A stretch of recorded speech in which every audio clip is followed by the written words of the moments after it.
My name's Aaron Moore. I'm a licensed mental health counselor in Orlando, Florida. I know we got a bunch of our friends from Toronto on this as well, and a bunch of people from Florida. And the weather's very different at the moment. It's so hot here. But we're really glad you guys are here. If you'd like, you can feel free to throw your video back on if you want to. So it's fun to see a few of y'all. Yeah, like I said, we've done some stuff like this for Blu Matter in the past. And so some of y'all have been to the Blu Matter conferences we've done.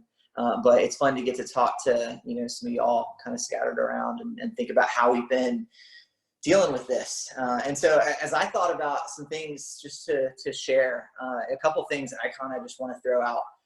We are living in literally like the golden age of online content. There's never been, especially in the past 3 weeks, there's never been more of an abundance of like amazing stuff you can learn and classes you can take and resources you can find online than there is right now. And so because of that, I think the flip side is there can tend to be almost an overabundance. And I know even for me, I'm going, oh my gosh, there's so much stuff. I like want to take like Janie's class, and I want to take like Kelsey's meditation, and I want to do this, and I should be like CrossFitting on my back porch this morning at like 5 a.m. and I'm not.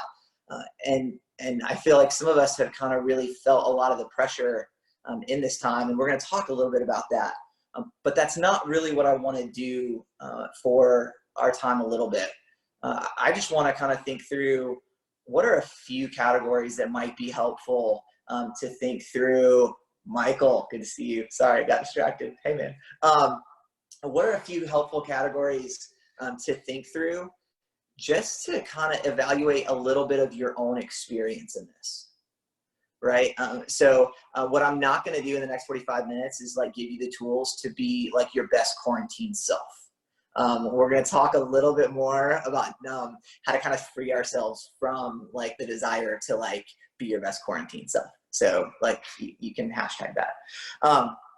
But as I began thinking through this stuff, some of the words that everybody's thrown out about this time, right? And we hear anxiety a ton. We've talked about anxiety a ton kind of in just overall kind of society about this, which really speaks to a lot of the level of fear that we've experienced in this. But a friend of mine, when I was listening to her kind of talk about it the other day, she kept using the phrase collective trauma.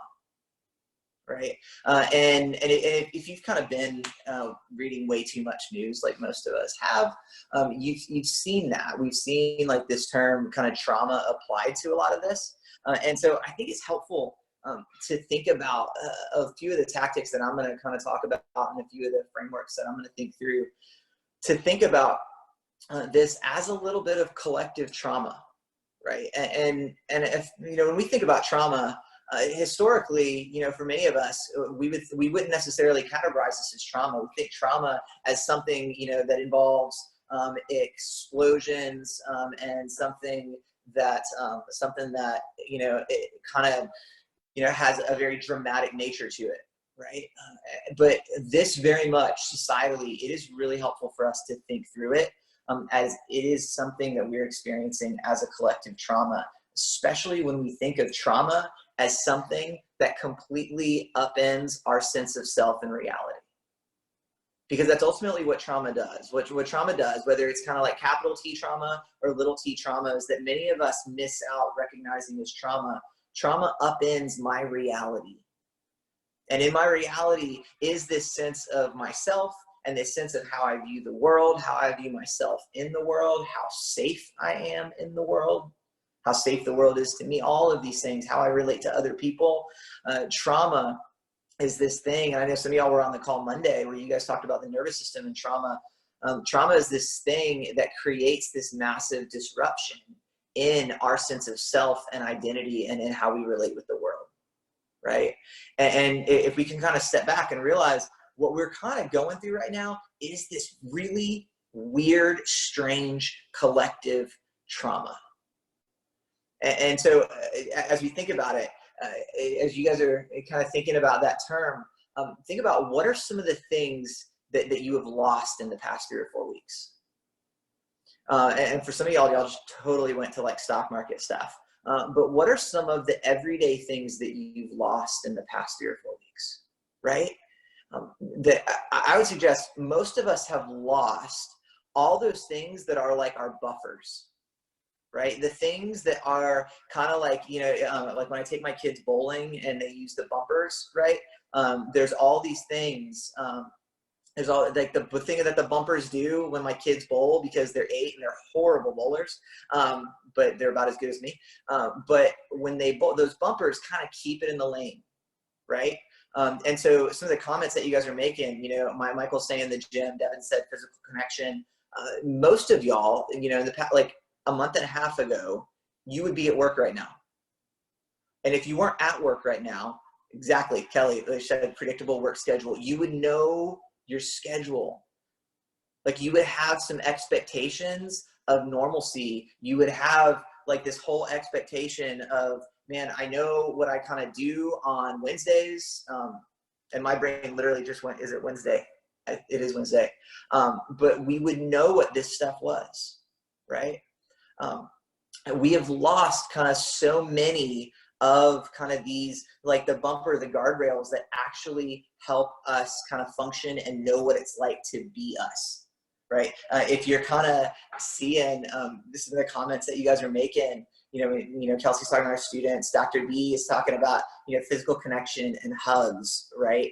You guys are kind of given answers across the board of what it means to be human. All these different places where we find kind of like the guardrails that kind of guide our daily life. Like what I know to expect from myself, what I know is expected of me, and also the ways in which I connect with other people. So when we think about trauma, and a couple thoughts I want to share with you guys is trauma and anxiety kind of go hand in hand in a lot of ways. And one helpful way to think through it as we're going through a time like this is that trauma and anxiety and depression as well, one of the main things that they do is that they disconnect. One of the main things that they do is that they disconnect. And I'm going to suggest to y'all, for the few minutes we have today, is that they actually disconnect us on a whole lot of levels, right? Now some of you for work, some of y'all are trainers, some of y'all are yoga instructors, some of y'all are psychiatrists. We got kind of a wide range of people on this right now. But many of y'all have been doing Zoom calls like crazy, right? Where we all wish we bought stock in Zoom in January. But you've been doing Zoom calls like crazy. One of the things that I've heard from people is this, it has been mentioned so many times in my conversations with like friends and clients and everybody, is how exhausting Zoom conferences are. And I'm saying that as you're on one, I know. But it's somewhat exhausting, right? And some of the stuff I was reading on that earlier this week, it was real interesting because Dr. B, it's good to see you. She said, oh my gosh, yes, that there's something in us that is so wired to long for connection, right? There's something in us that is so built to long for connection with other people, and a Zoom call doesn't do it justice. And some of the thoughts that I read that some people were sharing on that earlier this week was that there's something in it where it gives us just enough, right? Like I can see one of my best friends, Rich is on this. I can see one of my best friends in the world. I love him dearly. I can see his face, but it doesn't quite do it justice. And even on a deeper level, all the crazy good neurochemical, physiological changes that happen being in the presence of somebody who engages you intellectually or stimulates you, somebody that you love, we're not getting that. And so even in being in these Zoom calls all the time, like Devin said, it's great to see somebody's face. It doesn't give us even all the deep physiological stuff that comes up in us in being in the presence of people that we care about and that care about us, right? That is so similar to even how depression and anxiety and trauma function as a whole. Is they often create a really significant sense of disconnection, within myself, between myself and the world around me, and ultimately between myself and other people. So as I was thinking through what would I want to, share, in 15 minutes, an hour, of talking about this stuff, that's really what I kept coming back to.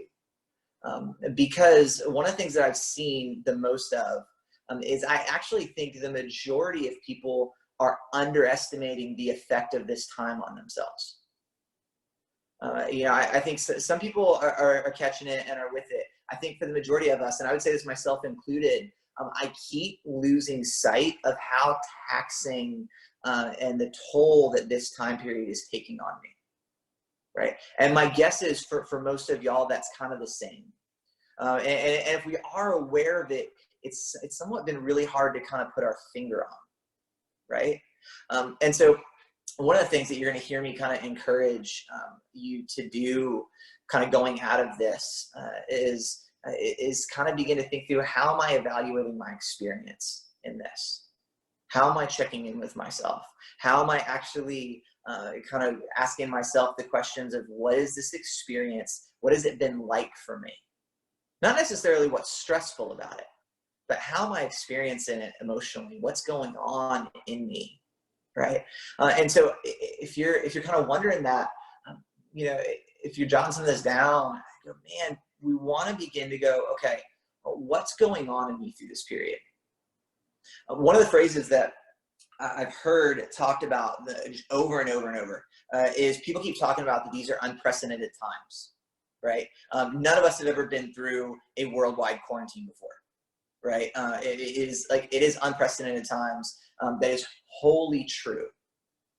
But here's the thing about unprecedented times that I feel like we're not kind of mentioning enough. We come into unprecedented times with the same skills that you already had. And we're kind of forgetting that. Like, the things that you did before this ever happened to cope are most likely very similar to the things that you're still doing now.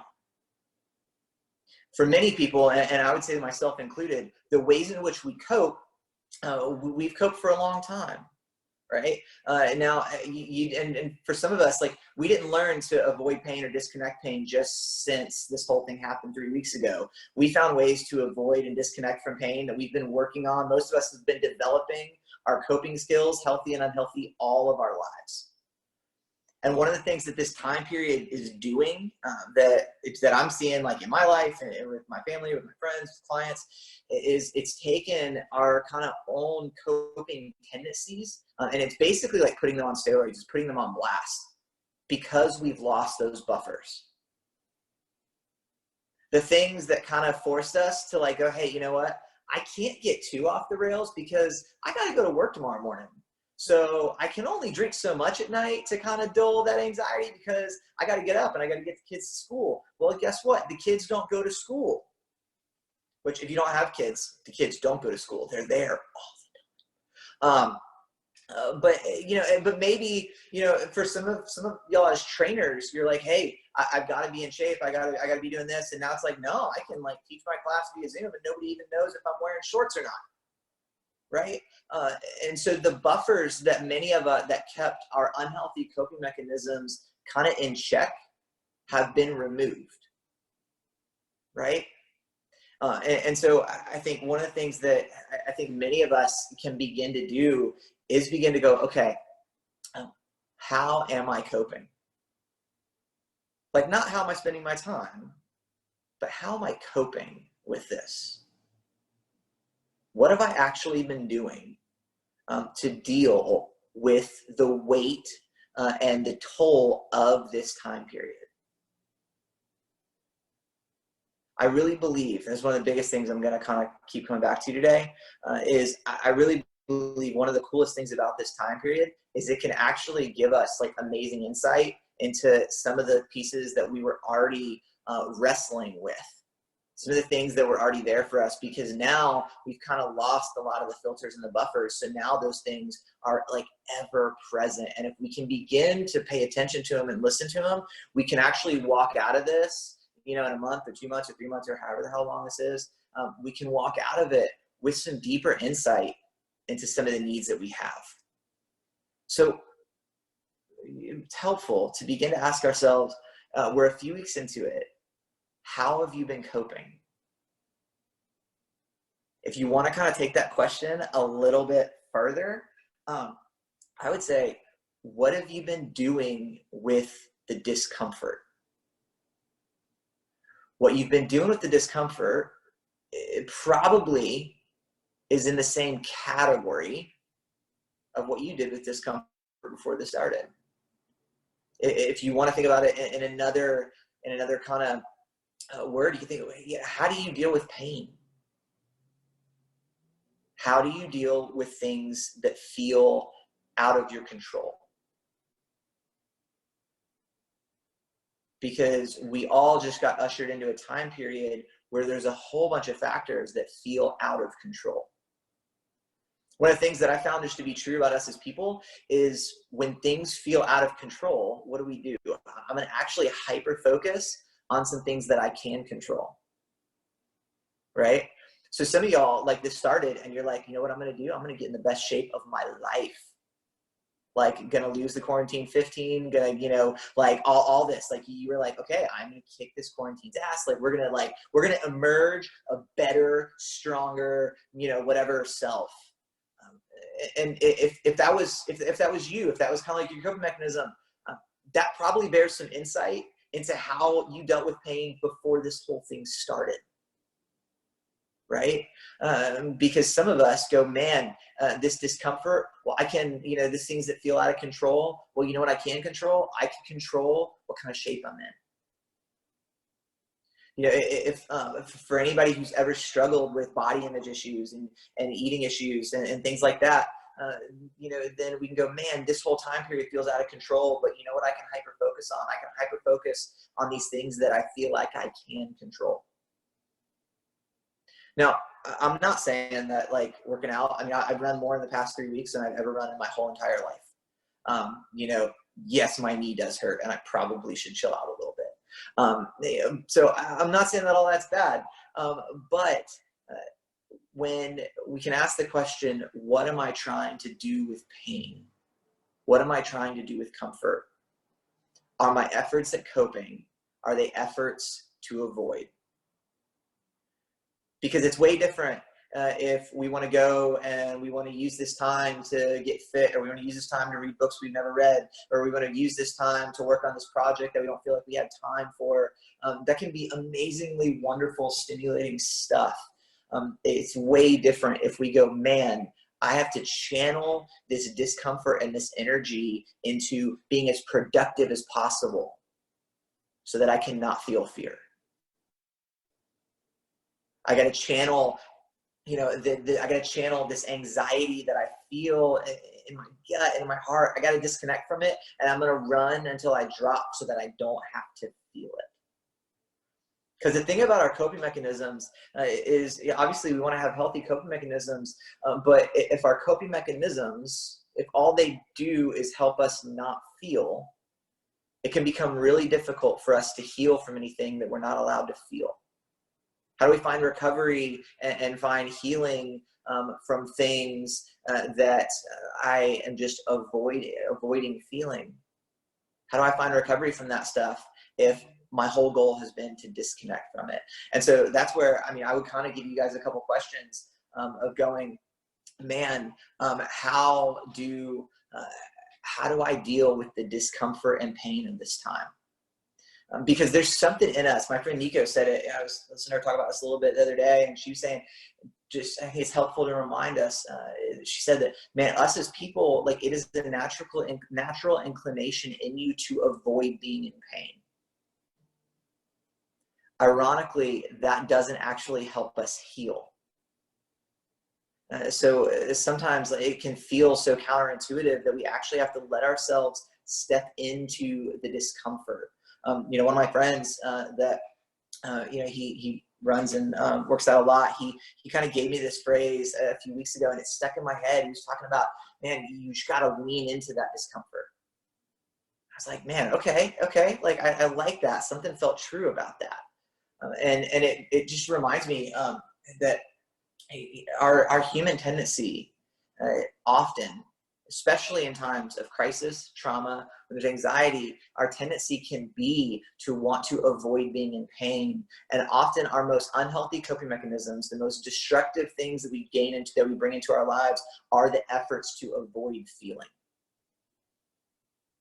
And so when we begin to go, man, how am I coping with this? What am I doing with the discomfort? Am I trying to physically beat the discomfort out of myself? Am I trying to Netflix the discomfort away because if I watch Tiger King enough times, I won't feel uncomfortable in my own situation because the show is uncomfortable enough? Are there things that I'm doing that are disconnecting me from how I'm feeling? And if I'm doing that, I'd suggest most likely that discomfort's going to stay there. And that's where we begin to kind of go, man, we're probably self-medicating. And we're not really going to find a lot of healing that way. When I was a kid, and my sister's on this, I don't know if she remembers this, but when we were kids, we were not allowed to use Neosporin. Do you remember this? This is ridiculous. She's nodding her head yes if you can't see her. It is absolutely true. This is ridiculous. We were not allowed to use Neosporin. And the reason was because as far as my young self remembers this, is I remember my dad saying, we're not going to use Neosporin on that cut, use something else, but we're not going to use Neosporin because it heals it too quickly. Now the caveat to this story is my dad is not a doctor. He's not a medical professional. He's a plumber, pipe fitter, actually. But it was dad wisdom, so that shit is true. But his whole thing was that we're not going to use Neosporin because it actually works too well. And some of y'all are old enough. You remember the Neosporin commercial where it held up two fingers and they have identical cuts, and one finger they put Neosporin on, and then 3 days later that finger is manicured and looks beautiful. And the other finger is gangrenous and about to fall off because it didn't use Neosporin. My dad's belief on this was that if you use Neosporin, that what it was designed to do was it was designed to heal the outside as quick as possible. But that the human body was not meant to heal that way. That the layers of skin in the human body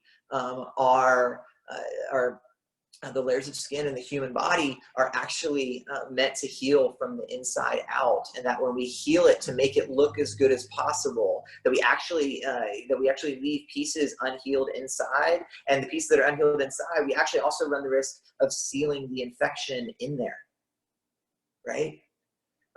Now, I really I don't know if my dad still believes that. I'll have to ask him. My nephew can ask him, but I think.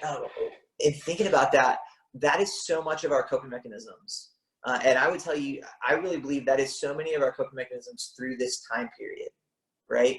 And that's why I would say, man, the vast majority of people I've interacted with, friends, clients, whatever, have had a hard time realizing the toll this is taking on them. And I think in part because we forget that traumatic things are supposed to be traumatic.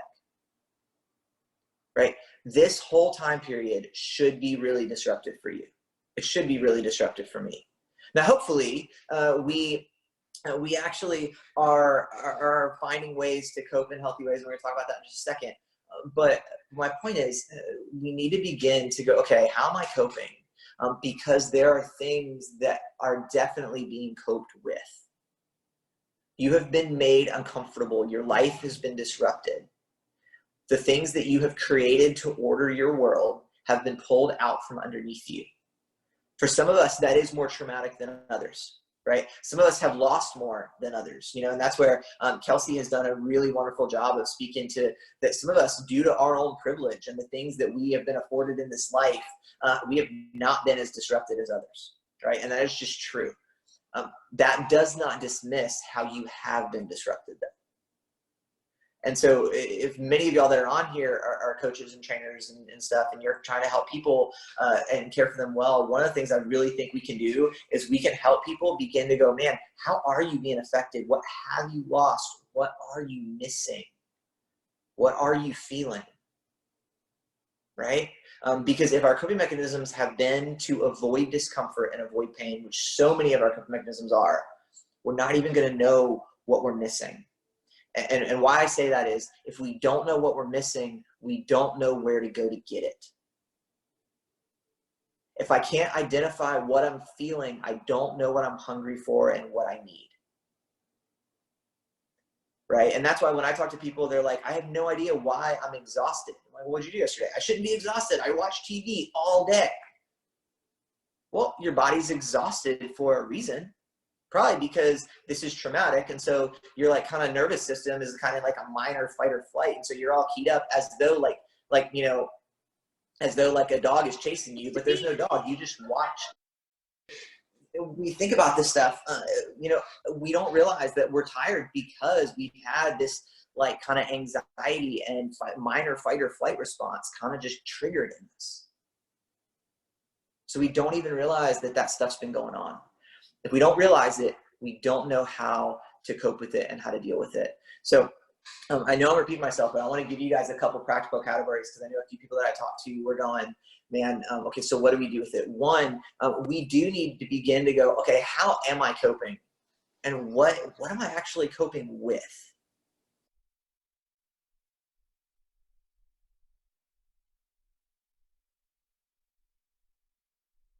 This is a time that, you know, we talk about it, it's unprecedented time. But you come into it with the same skills you always had. The second piece to that is you and all come into it with the same issues you always had. Like your old insecurities, fears, traumas. Like, man, you just walked in to, you know, the people that we love, we all just walked in to a little time period. Make sure your mics are on mute, guys, just for a second. We all just walked in this wild time period with all of our old traumas and old wounds, right? And so it totally makes sense that our own fears and anxieties, issues in our relationships, issues with addictions, all of those things would just be going triggered off the charts right now. Like one of the things that I keep hearing from people is they're like kind of surprised that that stuff's happening.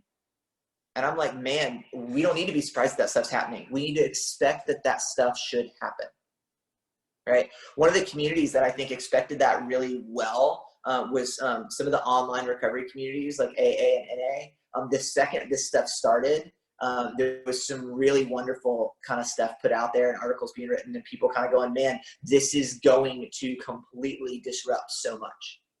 Right? In some ways, because people who have been in recovery for a long time, they kind of know, okay, man, these are the guardrails that I need to function well. And you take them away, I've got to find some other things to help kind of guide my way. Right? So we need to begin to kind of ask that. We need to begin to you know, even just think that way. We should expect that trauma should be disruptive. Right? And a couple practical thoughts, right? We should expect that trauma and anxiety and fear in this period should be really disconnecting. One of my favorite books, if you've ever been in a training with me, I've probably mentioned it, Sebastian Junger, Junger, wrote a really short book called Tribe on homecoming and belonging. It's a wonderful work, but he talks about how, you know, that often in history, in times of war, right? And like World War II, he talks about like London and the Blitzkrieg in World War II. He talks about Sarajevo in the 90s, that those periods were traumatic because war is hell. But those were also periods that for people who were there, those were really powerful healing experiences of community. Because one of the biggest needs that we have for healing, recovery, trauma recovery, addiction recovery is the need for connection. Because connection is kind of the lifeblood of how we find ourselves in community, right? Well, we have been ushered in to a really weird time period where connection and community is actually the thing that we're told to avoid, right?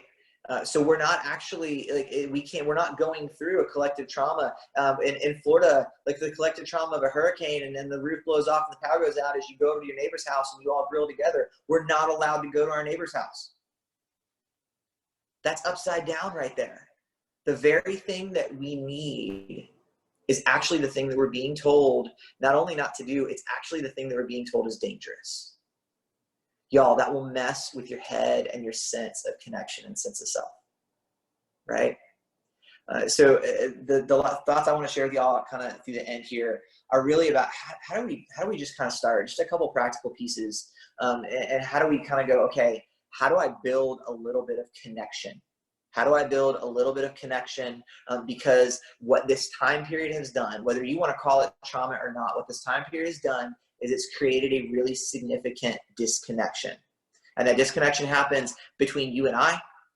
That disconnection happens between you and your own self and the world around you, right? So a couple kind of practical thoughts, right? We started with kind of this idea of what do you do with discomfort? What do you do with pain? Which is really about kind of giving us a window into an insight of how do I tend to cope? For those of us that are avoidant, that we want to avoid pain, which would kind of be me, we've been practicing that skill for years. Right? And so being able to go, man, what can I learn in this time that gives me an insight into what I was already doing?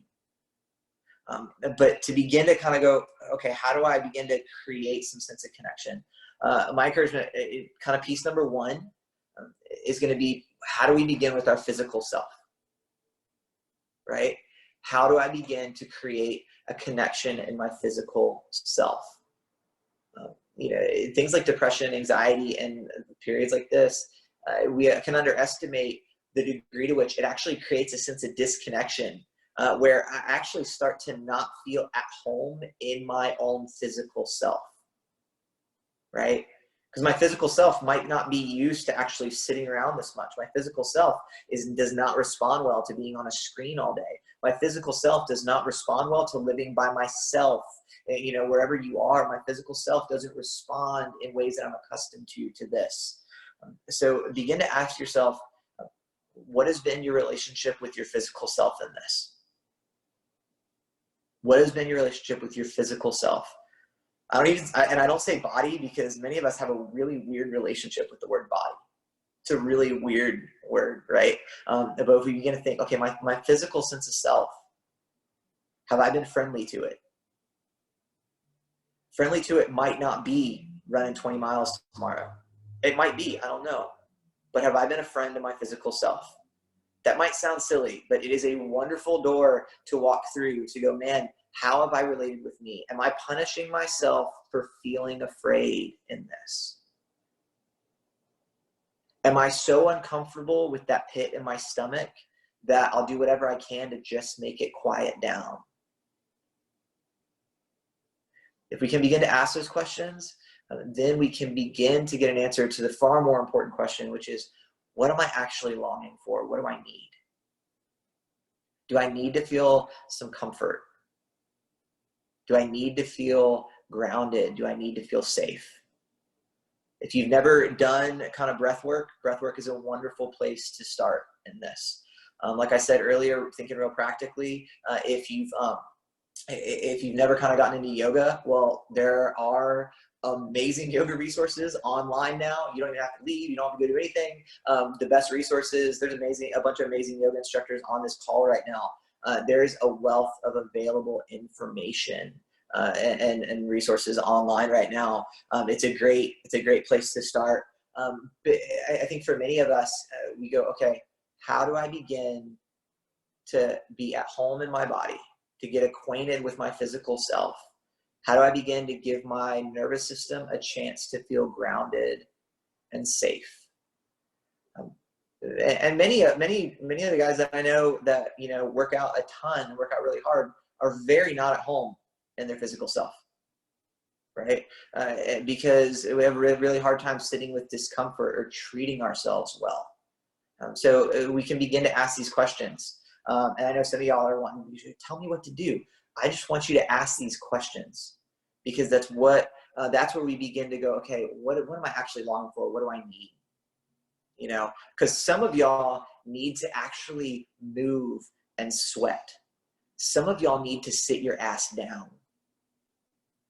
And some of y'all need to breathe. And some of y'all need to actually begin to find safe spaces. Heather asked a really good question, and I want to answer it right now. So what if because of trauma I'm having trouble being with my breath and grounding. I would say, man, try and find some breath work online, whether that's through Calm or Headspace, or there's a million resources. Dr. Kelsey Evans Amalu on here has a page called The Mindful Professor. It's a great resource.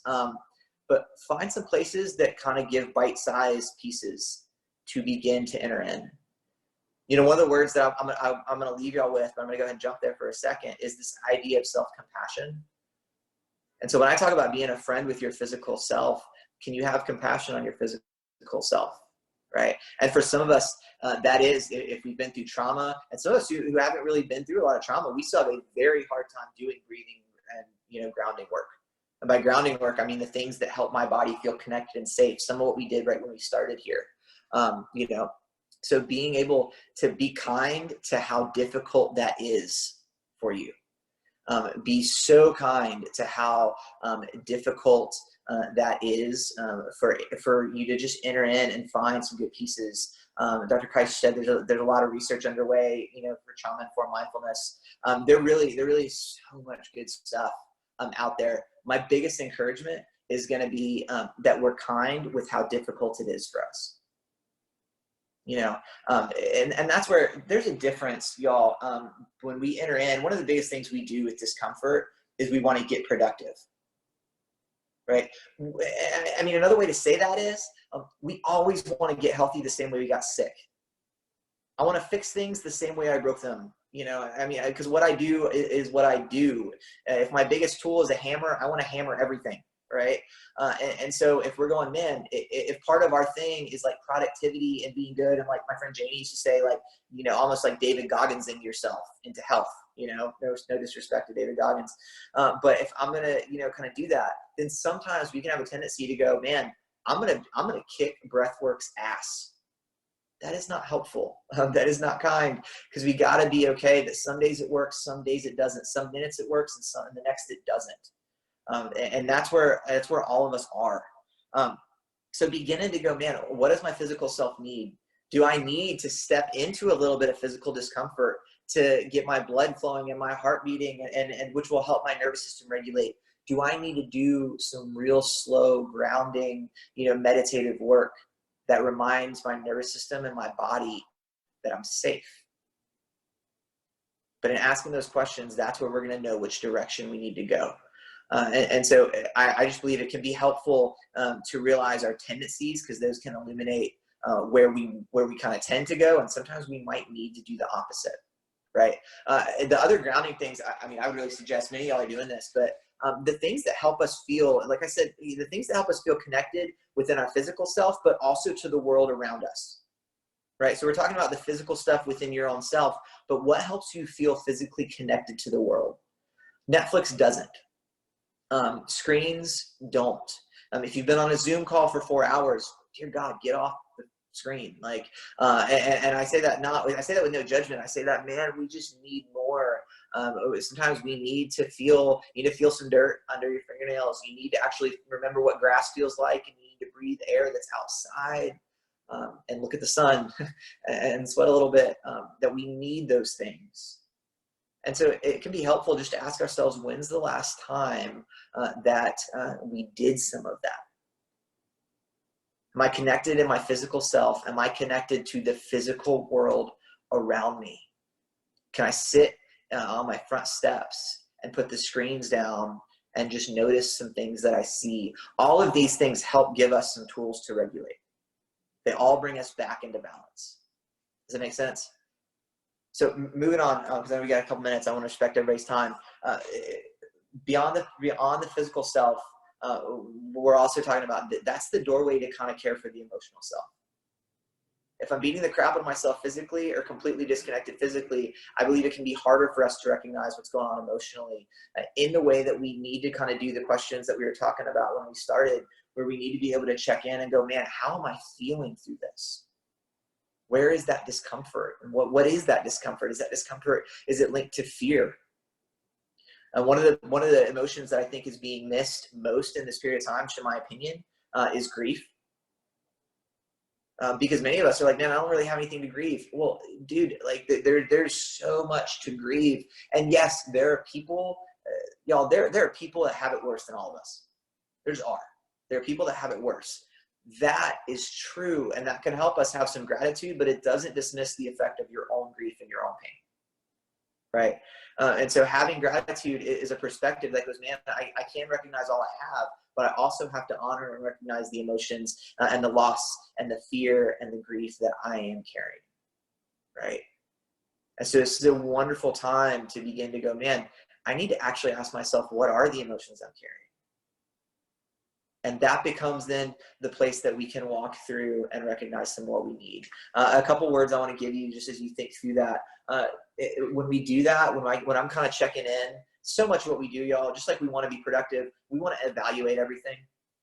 And usually with emotions in times like this, we're super judgy. And for some of y'all, you guys are so judgy of yourselves, man. Like, you're like, man, why am I feeling this? I shouldn't be feeling this. I mean, dude, wow, right? So the second that we recognize an emotion, we judge the crap out of it. And then all of a sudden now we're just into like self-shaming and self-contempt, and it's just spinning out of control, right? So if we're gonna recognize these emotions, we wanna slow down enough to feel it. We wanna validate it, and we wanna meet it without judgment.